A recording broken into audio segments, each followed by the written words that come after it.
তোলা না দেওয়ায় ফের আক্রান্ত হয়েছেন এক প্রমোটার। এবার ঘটনা ট্যাংরায় 2 লক্ষ টাকা তোলা চেয়ে দিতে অস্বীকার করায় তার অফিসে ঢুকে ভাঙচুর করা হয়, তারপর সেই প্রমোটারকে মারধর করা হয়েছে বলে অভিযোগ।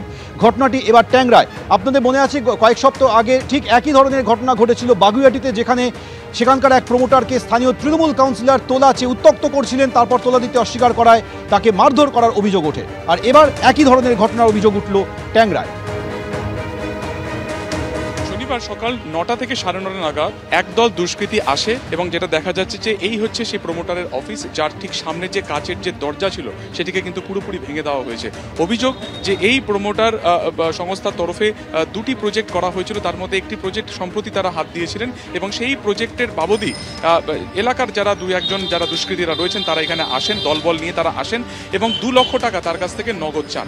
সেই টাকা দিতে অস্বীকার করার পরই কিন্তু যেটা দেখা যায় যে তারা তাকে মারধর করতে উদ্যত হন। যিনি প্রতিবাদ করতে এসেছিলেন তাকেও মারধর করা হয়। শুধুমাত্র তাই নয়, তাদের হাতে আগ্নেয়াস্ত্র ছিল বলেও মনে করা হচ্ছে। একেবারে প্রকাশ্যে দিনের আলোতে এরকম একটি ঘিঞ্জি জায়গাতে যেভাবে একেবারে পুরো যে তাদের অফিস ভাঙচুর করা হয়েছে, প্রমোটারকে মারধর করা হয়েছে, সেই বিষয়ে কিন্তু এই মুহূর্তে ট্যাংরা থানা ইতিমধ্যে তদন্তে নেমেছে। সিসিটিভি ফুটেজ খতিয়ে দেখে যারা এই গোটা ঘটনার সাথে যুক্ত রয়েছে তাদেরকে চিহ্নিতকরণের কাজ চালানো হচ্ছে।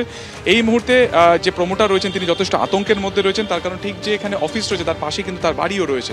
এখান থেকে দাঁড়িয়ে তিনি কিন্তু এই মুহূর্তে যেটা চাইছেন যে যারা এই গোটা ঘটনার সাথে যুক্ত রয়েছে তাদেরকে যাতে দ্রুত গ্রেফতার করা হয়। যদিও তিনি বলছেন যে যারা এই ঘটনা ঘটিয়েছে তারা তোলাবাজির জন্য এই ঘটনা ঘটিয়েছে এবং এই গোটা ঘটনার সাথে কিন্তু রাজনৈতিকভাবে কোনো রকমভাবে এই সমস্ত দুষ্কৃতীরা যুক্ত নন। ক্যামেরায় অঞ্জন বিশ্বাসের সঙ্গে সুকান্ত মুখোপাধ্যায়, এবিপি আনন্দ, কলকাতা।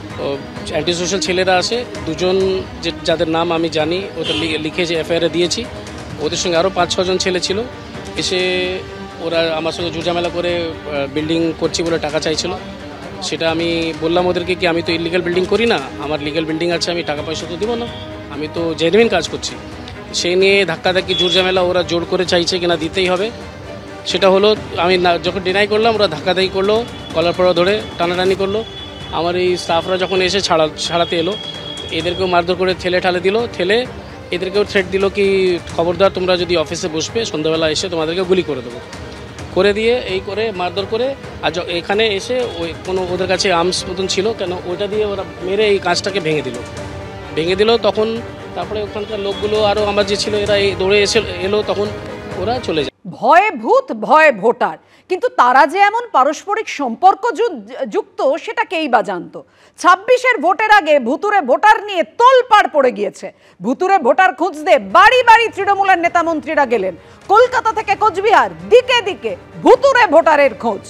চেতলায় ভোটার তালিকা নিয়ে বাড়ি বাড়ি ঘুরলেন ফেরাদ হাকিম। অর্থাৎ মুখ্যমন্ত্রী মমতা বন্দ্যোপাধ্যায়ের নির্দেশের পর মন্ত্রী সাংসদরা নেমে পড়লেন।